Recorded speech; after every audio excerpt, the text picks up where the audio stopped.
Bonjour. Donc on se retrouve aujourd'hui pour une nouvelle vidéo qui va concerner Instagram. Donc cette vidéo s'appelle comment booster ton Instagram. Donc on va vous donner différents conseils sur les différents formats, sur les horaires, etc. Sur tout ce qui concerne Instagram pour que vous réussissiez à gagner des followers et à avoir de l'engagement sur votre compte, tout simplement. Donc on va vous donner différents conseils pour booster votre compte Instagram en fonction de différents formats, différentes thématiques. Donc il y aura post, réel, IGTV et story. Donc on va commencer par les publications, donc les posts. Donc ce qui peut être intéressant pour booster votre compte, c'est d'utiliser des formats un peu plus dynamiques qu'une seule publication, même si la publication c'est bien parce que vous allez alimenter votre compte et du coup être régulier, proposer du contenu, etc. Mais vous pouvez proposer également des carousels, notamment quand vous avez besoin par exemple de donner beaucoup de contenu. C'est pas la peine donc, de noyer votre publication avec énormément de contenu ou de rediriger peut-être vers un compte vers un site internet, etc. Vous pouvez peut-être mettre 2, 3, 4, ça va jusqu'à 6. Il me semble que c'est 10. C'est 10, pardon. Nous, on est souvent sur une. Nous c'est parce que nous, on est sur 6 en moyenne. Mais je crois que ça peut aller jusqu'à 10, donc publications, pour créer un carrousel. Donc, c'est vous swipez de la droite vers la gauche. Et vous pouvez donner autant d'informations que vous avez envie. Et après, voilà, si vous avez envie de faire une redirection vers un site internet, vers un blog, vous pouvez. Mais ça rend le contenu un peu plus dynamique et vous pouvez donner beaucoup plus d'informations que de mettre ça dans le texte ou sur la publication. Ensuite, ce qui est intéressant, donc deuxième tips sur les publications, c'est d'utiliser la stratégie des hashtags 247. Donc 247, c'est d'utiliser par exemple 2 hashtags hautement concurrentiels. Donc des hashtags qui sont à plus de 200 000 vues. Des hashtags moyennement concurrentiels, donc 4. Et des hashtags faiblement concurrentiels, donc 7. Donc on va dire que c'est une moyenne, mais c'est ce qui est peut-être intéressant parce qu'il ne faut pas mettre plus de hashtags, ça ne sert à rien. Vous allez noyer votre contenu, il y aura trop de hashtags, les gens vont arrêter de regarder. Et en plus, je crois que maintenant c'est pénalisé par Instagram. Et en plus, c'est peut-être pénalisé sur l'algorithme parce que plus vous avez de hashtags, peut-être que moins vous allez de vues parce que ça sert en fait qu'à ça. Et donc, du coup, en fait, le branding, on va dire l'image de marque que vous avez envie de mettre en avant ne va plus servir à rien. Donc, c'est vraiment 2 hautement concurrentiels, 4 moyennement concurrentiels et 7 faiblement concurrentiels. Donc voilà, on va dire c'est la stratégie de hashtag utilisée, on va dire, pour booster un petit peu ces publications et créer de l'engagement, être vu, etc. Donc, voilà. Donc ensuite, on va aussi pouvoir créer une ligne éditoriale. C'est vraiment ce qu'on vous donne comme 3e conseil parce que en fait, c'est bien publié, mais s'il n'y a aucune cohérence, ça va pas forcément attirer l'œil. Quand on va voir votre feed, en fait, on n'aura pas vraiment envie de s'abonner parce que ça donne pas envie. Et c'est vrai qu'Instagram, c'est vraiment le visuel qui gagne. Donc en fait, ce que nous, on préconise, c'est d'avoir une éditoriale pour ces posts. Par exemple, on va définir 3-4 thèmes de posts. Par exemple, si ça va être des posts articles de blog, des posts conseils, des posts citations, en fonction bien sûr de votre secteur d'activité. Par exemple, je ne sais pas si c'est plus dans la food, vous allez peut-être avoir en fonction du sucré, salé, boisson. Ouais. Voilà, ça pourrait être comme ça. Et en fait, vous allez créer du coup des templates que vous allez réutiliser pour chaque thème. Et au moins, ça va être harmonieux parce que la logique, c'est que même si c'est pas le même thème, il y a quand même une cohérence des couleurs, du visuel, ou si c'est des photos, du filtre, forcément. Et donc, en fait, cette ligne éditoriale va permettre d'harmoniser votre feed et d'avoir quelque chose qui va donner envie aux gens de s'abonner. Parce que franchement, faut être honnête, c'est pourquoi on s'abonne, c'est quand on est déjà un peu attiré visuellement par ce que l'on nous présente. Parce qu'en fait, quand c'est beau, t'as envie de continuer. C'est en premier, il va voir d'abord le visuel avant de voir ce qui est écrit sur votre publication. Donc c'est pour ça que c'est vraiment important.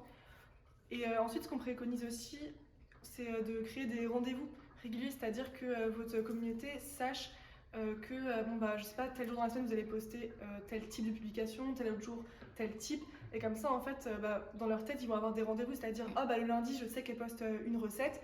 Le lundi, je mets une petite sonnerie, je sais qu'il faut que j'aille voir. Le mercredi, c'est plus un conseil. Peut-être que le vendredi, elle sort une vidéo, un réel, ou une vidéo YouTube, pardon. Et en fait, ça va créer des rendez-vous. Souvent, c'est beaucoup utilisé pour les youtubeurs qui font ça. Souvent, ils disent 2 vidéos par semaine, le mercredi et le dimanche. Et vous savez que le mercredi, vous avez une vidéo à regarder. Le but, c'est de faire la même chose pour votre Instagram, pour que les gens ils aient envie de se dire ah on est mercredi, ah bah tiens je vais aller voir ce que Aurélie a fait sur son compte quoi. Qu'ils n'ont pas besoin de voir ça dans l'actualité parce que c'est vrai que le feed Instagram, bah, il y en a tellement, si on a beaucoup d'abonnés, qu'avant de swiper et de tomber sur la publication, bah, des fois on va pas forcément l'avoir. Donc en fait, avoir directement ça dans leur tête, qu'ils puissent se dire bon bah faut que j'y aille aujourd'hui, bah au moins déjà vous gagnez beaucoup de points. Complètement. Et puis ensuite, ce qui est très intéressant sur les potes, c'est que si vous passez votre compte Instagram en créateur ou en entreprise, vous allez pouvoir avoir des statistiques. Et ce qui est très important de les regarder parce que ça va pouvoir vous permettre de voir quelle personne a liké vos publications, qui les a vues, et surtout par rapport à la stratégie de hashtag que Aurélie a dit, au moins de savoir si les gens sont venus par des hashtags ou pas. Et comme ça, vous allez pouvoir aussi affiner vos hashtags et en fonction de vos publications, pouvoir analyser tout ça à la fin du mois. Et aussi, je sais que j'ai pas fait attention sur Instagram parce que du coup on peut pas programmer, mais du coup si vous reliez votre compte Instagram à Facebook, il y a Facebook, je trouve que c'est Analytics qui Analytics, s'appelle. ouais. Et en fait, quand vous allez programmer vos publications, il va vous dire automatiquement vos abonnés étaient présents, engageants à cette heure-ci. Et donc, même si pour vous ne pensez pas que c'est cette heure-là, regardez quand même. Une indication en fait. Voilà, parce que si vous pensiez publier à midi et que sur Facebook Analytics c'est marqué vos abonnés étaient engageants à 20h, 16h30 ou 20h. ou 20h, en fait, prenez en compte et testez. De toute façon, au pire, vous testez une fois, vous verrez bien si ça marche ou pas. En fait, si au ça début, marche vous allez pas, tester. Voilà. Vous pouvez pas tout de suite deviner en fait quel est la bonne horaire, quel est le bon moment, etc. Au début, il faut tester, il faut tâtonner, il faut regarder. Et grâce, comme a dit Éléonore, aux statistiques, vous allez pouvoir affiner justement vos horaires de publication. Et voilà, en fait, au début, il faut vraiment tester et puis vous adapter en fait et optimiser un petit peu vos publications. Et donc, dernier conseil concernant donc, les publications, donc les posts, c'est d'être actif en fait sur les autres réseaux. Donc de partager, commenter et liker des publications d'autres personnes parce que voilà, c'est bien de créer son contenu soi-même, de faire son contenu, voilà, d'avoir des abonnés, etc. Mais si vous n'êtes pas actif sur d'autres comptes et vous n'êtes pas, vous n'êtes pas non plus dans l'engagement, dans l'algorithme, vous n'allez pas remonter non plus. Donc il ne faut pas hésiter à commenter, partager, etc. et liker. Parce que c'est ça qui va aussi montrer aux autres personnes, notamment aussi à vos abonnés, et peut-être avoir d'autres abonnés des comptes que vous allez suivre, que vous êtes actif et que vous êtes présent en fait. Puis l'objectif c'est aussi de pas juste, on a envie de s'intéresser à toi, vous n'êtes pas tout seul. Mais il faut aussi que tu aies envie de t'intéresser aux autres parce que ça va pas que dans un sens en fait. Ça peut être du donnant-donnant sur Instagram. C'est vrai que si tu restes dans ton coin tout seul, finalement, là, rien que pour l'algorithme, c'est un robot, mais il va se rendre compte que vous faites rien. Donc il va se dire, oh lui, on va le laisser tout seul parce qu'il n'est pas dans la communauté. Puis même si jamais, je sais pas, vous aimez bien un compte que vous suivez, vous allez prendre une de ces photos, la commenter, et peut-être que ce compte va découvrir ton compte et qu'il aimera bien et du coup il va s'abonner. Et en fait c'est vraiment un cercle vertueux comme ça, c'est-à-dire que pour se faire connaître, il faut aussi montrer aux gens qu'on est là, et juste un like, des fois ça... On voit, si la personne a beaucoup de likes sur ses photos, il va pas forcément vouloir sortir du lot. Alors qu'un petit commentaire sympa pour dire ah bon, ça fait longtemps que je te suis, j'adore ta photo, j'adore tes vidéos, etc. Ça peut déjà aider. Faut pas oublier que les réseaux sociaux, c'est du partage de contenu, mais c'est vraiment du partage. Donc c'est vraiment, on partage tous ensemble et on reste pas dans notre coin à publier des choses. Et de toute manière, l'algorithme l'a bien compris parce que vous allez rester dans votre coin si vous ne faites rien. Donc voilà, tous nos petits conseils à appliquer pour les posts. Ensuite, on va passer aux stories. Donc, je pense que tout le monde connaît un petit peu les stories sur Instagram. C'est des stories qui restent 24 heures. Bonjour Oscar. Des stories qui restent 24 heures du coup en ligne. Donc, l'important, c'est vraiment c'est ce qu'on prône aussi aujourd'hui, c'est de partager du contenu qui vous ressemble. C'est pas d'essayer de recopier une story, de faire comme le voisin, etc. C'est vraiment appropriez-vous le média, appropriez-vous votre contenu et partagez des choses que vous vivez au quotidien en fait finalement. Ensuite, l'important aussi c'est d'être transparent. Alors évidemment, on ne vous demande pas de montrer toute votre vie, mais des coulisses, les backstage un petit peu de votre entreprise ou si vous êtes un particulier, je sais pas, peut-être vos journées shopping. Donc voilà, c'est vrai, aujourd'hui en fait on a malheureusement ou heureusement, mais on aime tout voir, on aime découvrir. Et si vraiment vous avez envie de percer sur les réseaux et notamment sur Instagram, c'est vraiment de montrer les choses aux gens et de montrer en fait la vraie vie. Donc c'est bien de vous montrer sur une plage à Bali au mois de février, mais ce qui est bien aussi, c'est vraiment montrer vraiment la vraie vie et qu'est-ce que vous faites au quotidien et est-ce que vous avez des événements, des rendez-vous, vous êtes voilà, vous faites du shopping, etc. Enfin, c'est un peu d'emmener les gens avec vous, quoi. c'est ça, emmener les gens avec vous, un peu comme un vlog, on pourrait dire sur YouTube, mais et peut-être poser des questions, interroger les gens, questionner-les pour créer des interactions justement.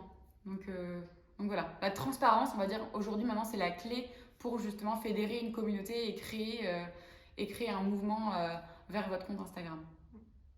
Tout à fait. Ensuite, ce qu'on préconise, c'est que dans les stories aussi, on va d'utiliser toutes les fonctionnalités, c'est-à-dire que vous pouvez choisir une musique, et en plus, quand vous prenez une musique, il va vous dire celles qui sont les plus utilisées, les plus connues, donc ça aussi, ça peut donner envie aux gens de regarder vos stories et pas juste de swipe et de la passer, quoi, tout simplement. Ouais. Il y a aussi quelque chose qui est très bien, alors, vraiment pour les gens du coup qui ont plus des blogs, des sites internet, etc., c'est qu'en fait, il y a une fonctionnalité lien qui va permettre de, par exemple, vous sortez un nouvel article, plutôt que de dire le lien est dans ma bio, ou alors encore pire, de copier-coller le lien dans le post Instagram, sachant qu'on ne peut pas cliquer dans la légende d'un post Instagram, donc ce qui est totalement inutile. Et ben au moins vous pouvez retenez ça. Au moins vous pouvez le mettre directement en story via ce lien et vous pouvez l'éditer, c'est-à-dire qu'au lieu d'avoir juste le lien qui va apparaître sur votre story, vous allez pouvoir mettre le nom de l'article, par exemple, comment booster son compte Instagram. Et au moins les gens pourront cliquer. Et après, ce que vous pouvez faire, c'est utiliser du coup les stories à la une. Et en fait, vous allez pouvoir créer plusieurs thématiques. Ça, c'est très important parce que vous faites des stories, c'est bien, mais elles peuvent resservir à des gens. Par exemple, là, on parle d'articles de blog. Vous pouvez avoir une story à la une, mes articles de blog, et au moins les gens pourront tous les retrouver plutôt que de descendre votre fil d'actualité ou de chercher dans votre site. Par exemple, vous faites des recettes, on peut aussi les retrouver ici. Enfin, c'est plein de choses comme ça qui vont être plus simples pour les gens et qui vont pouvoir attirer dans les stories.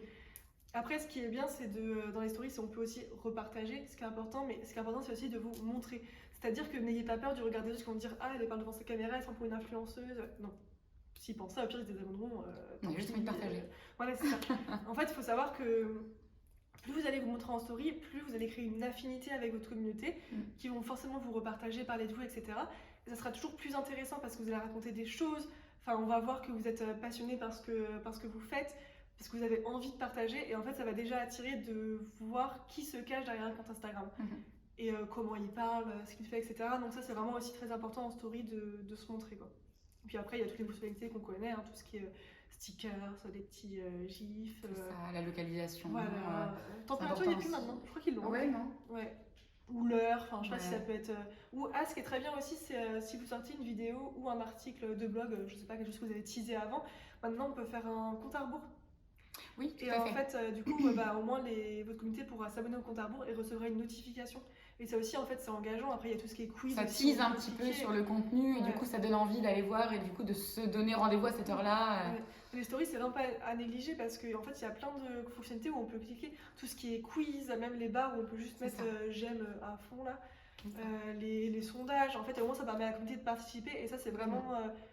En fait, ça engage directement parce que souvent on aime bien cliquer ou donner son petit avis, son petit grain de sel dans une discussion. Donc vraiment, c'est vraiment des fonctionnalités à pas oublier, quoi. Et maintenant, on peut liker les stories. Ouais, c'est vrai que maintenant on peut liker les stories. Donc c'est nouveau. Donc, je sais pas quand est-ce que vous écoutez cette vidéo. Peut-être que c'est dans 5 ans, donc c'est plus nouveau. Mais en tout cas, maintenant actuellement, ça fait pas longtemps. 2022. Voilà, on peut liker les stories. Donc du coup, montrer le fait qu'on aime la story de la personne. Donc du coup, ça peut aussi vous aider à savoir un petit peu quelle story plaît, qu'est-ce qui a plus plu à vos abonnés, qu'est-ce que, du coup, faut être intelligent, du coup, en fonction du nombre de likes, du coup, vous pouvez vous dire, voilà, je vais refaire cette story-là, parce que du coup, elle a été appréciée, quoi. Pour notre troisième conseil, donc là, on va être axé sur les Reels.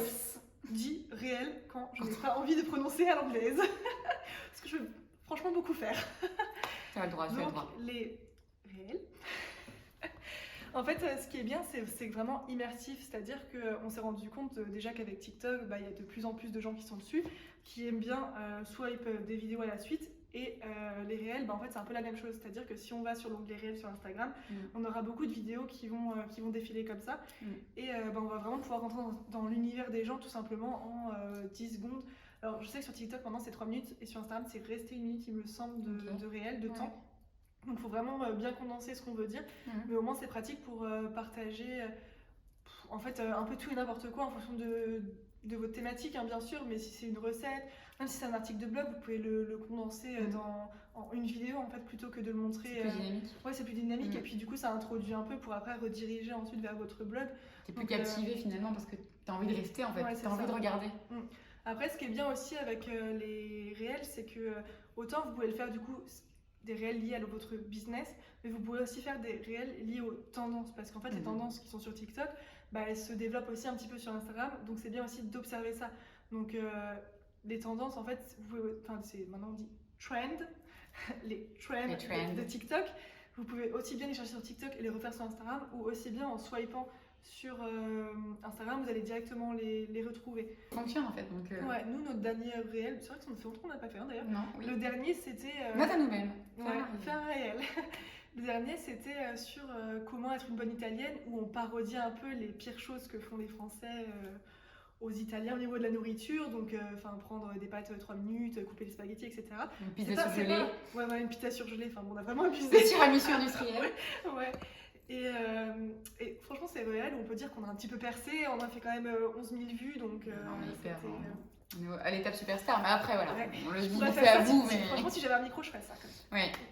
Mais donc, vous voyez, c'était pas du tout en lien avec notre business, et pourtant c'est quelque chose qui a très bien marché, donc ça peut aussi amener des gens parce que ça montre qu'on est quand même plutôt sympathique, qu'on a un petit peu d'humour et qu'on n'est pas super coincé au niveau du business, quoi. Donc les trends, les tendances, c'est vraiment des choses à suivre. Et sinon, c'est aussi au niveau des musiques que vous allez intégrer à vos réels. C'est-à-dire que en fait, il y a des musiques qui vont être plus tendance les unes que les autres. Et ça aussi, on peut le voir en fait en swipant, vous allez très vite reconnaître les musiques qui seront tendance ou pas. Et même en les choisissant, du coup, c'est comme pour les stories, en fait, vous allez voir directement celles, les premières, en fait, celles qui sont beaucoup utilisées. Donc alors, si elles vous plaisent pas, oui, forcément, vous n'allez pas vouloir les utiliser, mais essayez quand même de l'utiliser celle-là parce que c'est ça qui va aussi vous faire remonter dans l'algorithme. Parce que les tendances, pourquoi on les voit tout à la suite? Parce que à force que les gens les fassent, à force que la musique remonte, en fait l'algorithme les met automatiquement. Donc ça aussi c'est bien d'utiliser ces musiques là tout simplement. Puis après bien sûr faire des réels de qualité, faut avoir une bonne lumière, faut pas faire bouger la caméra comme ça. Donc ça c'est pareil, c'est analyser ce que vous aimez regarder. Et vous saurez ce qui va plaire aussi à la communauté au niveau en termes de qualité de vidéo. C'est ça, il faut se dire, est-ce que toi t'aimerais, quand vous allez regarder votre réel, est-ce que vous auriez aimé le regarder en fait? Ouais, exactement. Parce que il faut être honnête avec soi-même, c'est pas le tout de dire oui, c'est moi qui l'ai fait, c'est super bien. Est-ce que vraiment il était qualitatif? Voilà, ouais. Par exemple, nous, en fonction, vous voyez, notre première vidéo YouTube par rapport à celle-là, la qualité n'est pas la même parce que on nous a donné des conseils qu'on a écoutés. Et forcément, on débutait sur YouTube, donc on n'avait pas forcément aussi tous les codes. Là, on dit pas que c'est parfait, mais par rapport à la première, on va s'améliorer de jour en jour, mais c'est quand même mieux que la première. Donc les réels, vous allez forcément vous dire que oui, le premier il n'est pas parfait, mais l'objectif c'est vraiment de s'améliorer et de toujours remettre ceci en question, quoi. C'est ça. Donc voilà pour les conseils sur les réels. Donc la dernière thématique de cette vidéo avant la question qu'on nous pose le plus. La question à 100 000 euros. Voilà, c'est ça. Donc l'IGTV. Donc ce qui est important, c'est déjà de trouver un thème. Si vous avez envie de faire une IGTV, c'est bien, parce que du coup ça va créer de l'engagement, les gens vont venir vous voir, ils vont peut-être s'abonner à votre compte parce qu'ils ont vu votre IGTV, mais c'est de trouver un thème. Alors vous pouvez parler de n'importe quoi évidemment en IGTV, mais c'est au moins d'avoir une thématique, on va dire un fil rouge sur tout le long de l'IGTV, en fonction évidemment du temps que vous avez envie de consacrer à ça, mais vraiment d'avoir une thématique pour donner aussi envie aux gens de rejoindre l'IGTV. Donc, est-ce que vous avez teasé en amont? Est-ce que vous avez fait une publication en disant on va parler de ce thème-là pendant l'IGTV? Donc, c'est vraiment d'avoir une thématique un petit peu globale. Comme ça, vous allez pouvoir peut-être parler un peu de tout et de rien, peu importe. Mais au moins, vous avez un fil rouge pour donner donner envie aux gens de rejoindre votre IGTV. Et ensuite, ce qui est important aussi, c'est, vous allez tâtonner évidemment au début, mais c'est de trouver la bonne horaire pour votre cible, donc votre communauté. Donc, est-ce que les gens qui vous suivent, ils sont on va dire, ils ont plus envie de regarder votre IGTV peut-être le midi, ils ont plus envie de regarder ça le soir à 18h30 ou alors le week-end. Ça dépend aussi de la tranche d'âge des gens qui vous suivent, de leur métier. Mais ça, on peut relier ça aux stories. C'est-à-dire que vous pouvez faire un sondage dans les stories en mode quand est-ce que vous voulez qu'elles sortent? À 16h ou à 18h? Voilà. Interrogez peut-être votre communauté quelques jours avant, peut-être pas une semaine avant parce que là ils ont oublié que vous existez, mais peut-être 2 jours avant, 3 jours avant. je vais faire une IGTV samedi. Est-ce que vous êtes plus dispo à 10h ou à 18h? Je fais une IGTV cette semaine. Est-ce que c'est plus midi ou fin de soirée, fin de journée? Donc voilà, justement, on a l'occasion maintenant de poser des questions à notre communauté. Donc n'hésitez vraiment pas à les interroger. Comme ça, ça va vous aider aussi à avoir plus d'engagement parce que du coup, vous avez les réponses. Vous n'êtes pas comme ça tout seul, vous avez vraiment des réponses à vos questions. Donc vraiment, n'hésitez pas à interroger et vraiment se baser sur ça pour percer. Et puis à la préparer. Évidemment, à la préparer. Faut pas confondre story et IGTV. C'est ça. En story, oui, vous pouvez raconter tout et n'importe quoi, spontanément. Et c'est pour ça quand on dit trouver un sujet, c'est aussi quand même préparer des choses parce que si vous arrivez juste, le sujet c'est bonjour, alors on fait quoi? On a un sujet mais on n'a pas vraiment de questions, on n'a pas de... Une IGTV, c'est pas bonjour, aujourd'hui je suis en train de lire mon super livre, voilà, c'est super. Ouais, non. Non, parce que ça peut pas durer 30 secondes. Parce que c'est bien d'avoir du contenu, c'est bien d'avoir des abonnés, mais c'est aussi bien d'avoir du contenu. Il faut quand même leur fournir qualitatif. Il faut leur fournir quelque chose. Donc si vous avez une thématique, par exemple, je sais pas, vous avez envie de faire une IGTV sur, comme nous par exemple, comment booster son compte Instagram. Mais en même temps, c'est un peu FAQ. Donc vous allez poser des questions, vous allez répondre à des questions, mais quand même, préparez-vous à ce que dans la IGTV, peut-être vous avez 3 parties dans la IGTV. Donc une première partie, voilà, vous informez un petit peu vos abonnés et votre communauté sur un sujet, vous répondez à des questions. Ensuite, il y a une deuxième partie, vous allez donner de l'information, vous répondez à des questions, etc. Mais il faut quand même rester sur le fait que s'ils vous suivent, c'est que vous êtes intéressant et que vous avez un contenu qui va leur apporter vraiment quelque chose, quoi. Donc une valeur ajoutée. Une valeur ajoutée, vraiment. Parce que le but, c'est que si on prend du temps pour regarder, il faut forcément que ça nous rapporte quelque chose derrière, sinon perdre de temps, on se désabonne, et puis en plus, une fois, ça peut aller très vite. Si c'est juste pour répondre à des questions de Micheline et Michel pendant une demi-heure, bon... C'est moyen. C'est moyen. Donc il y a toujours, voilà, comme dit Hello, cette valeur ajoutée importante qui va permettre justement aux gens de s'abonner à vous et peut-être de vous recommander à d'autres personnes qui vont s'abonner à vous. Et finalement, voilà, c'est un cercle vertueux aussi, comme on a dit tout à l'heure. Donc voilà. Pour des petits conseils concernant tout à fait. Les IGTV. Attention, la question à 100 000 €, roulement de tambour. Mais Éléonore, qu'est-ce que je peux publier sur mes réseaux sociaux? Et oui, cette question qu'on a tout le temps. Oui, je veux bien publier, mais je ne sais pas quoi faire. Alors c'est simple, c'est-à-dire que qu'est-ce que vous aimez regarder sur les réseaux sociaux, enfin les comptes qui vous ressemblent, pourquoi vous les aimez. Et en fait, c'est aussi de pouvoir piocher un peu partout, de pouvoir s'inspirer. On n'est pas obligé de tout trouver de son petit cerveau, hein. On peut aussi s'inspirer. Et ce qui est important, c'est... S'inspirer n'est pas plagier. Plagier, ouais. S'inspirer seulement. Et ce qui est bien, c'est que vous n'allez pas vous dire le matin, qu'est-ce que je poste aujourd'hui. Franchement, la chose numéro 1 que l'on préconise, mais vraiment, c'est pas possible autrement, sinon faites pas d'Instagram, c'est planifier. Faites-vous un calendrier, que ce soit sur Notion ou sur Google Agenda, sur ce que vous voulez, je m'en fiche. Planifiez pour le mois suivant, c'est-à-dire que là on est en mars, vous planifiez vos contenus pour tout le mois de avril. Mars. Parce qu'au moins, si aujourd'hui vous n'avez pas d'idée, vous avez tout le mois de mars pour le remplir. Et c'est pas là, je suis le 15 mars, bon, qu'est-ce que je publie aujourd'hui? Ah, le 16 non plus. Non. Et dès que vous avez une idée, où qu'elle soit, débrouillez un truc important, notez-le sur votre téléphone, sur un bout de papier, où vous voulez. Et après, vous pourrez le remettre. C'est pas parce que par exemple, votre calendrier de avril il est fait qu'il ne faut pas déjà trouver des idées pour mai. Et nous, c'est ce qu'on fait, c'est que. Après, vous les notez, vous les republiez après, voilà, mais au moins, c'est fait quoi. Oui, nous, c'est ce qu'on a fait, c'est que dès qu'on a une idée, on la note et puis au moins on la réutilise pour plus tard. Donc, c'est-à-dire qu'on a des vidéos YouTube qui sont pas utiles en ce moment, entre guillemets, qui sont pas de saison. Et du coup, on les a planifiées pour juillet-août parce que ça va être beaucoup plus simple pour nous. Alors, on a des idées pour au moins 60 vidéos YouTube. Pas quand même. Ah non, je croyais. Mais c'est vraiment important de planifier et de pas se dire moi je sais pas quoi faire donc du coup je planifie pas. Non, oui, c'est sûr que si tu mets la pression en mode demain qu'est-ce que je lis, oui, tu vas rien trouver du tout, donc planifier. Et du coup déjà mettez-vous en mode veille un petit peu tout le temps. Si vraiment vous avez envie de booster votre compte Instagram, mettez-vous tout le temps en mode veille et voilà, vous regardez des comptes Insta comme disait Hello, du TikTok, des vidéos YouTube, vous baladez dans la rue, vous voyez un truc, voilà, en mode veille et vous avez toujours peut-être votre iPhone et vous avez une note, vous notez des choses, etc. Et il y a un jour, fin février pour le mois de mars, et vous vous dites c'est bon, j'ai plein d'idées, j'ai noté ça et en plus je vais réfléchir à d'autres posts que je n'avais pas forcément pensé.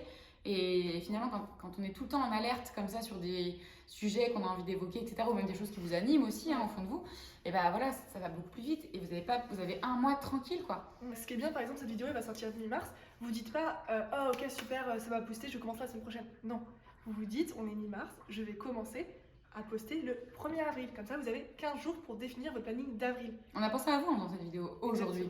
Vous avez ces 15 jours de battement. Franchement, on est très sympa, très gentil.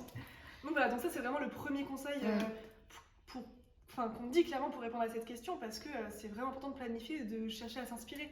Il y a tellement de choses pour s'inspirer entre TikTok, Instagram, Pinterest. Enfin, il y a c'est ça, donc avant de faire poster, c'est déjà organisez-vous. Ouais. Mais pour ça, vous lancez pas comme ça dans le grand bain. Mais pour ça, il faut s'intéresser aux autres. Et forcément, du coup, liker ce qu'on a dit, commenter, partager, avancer.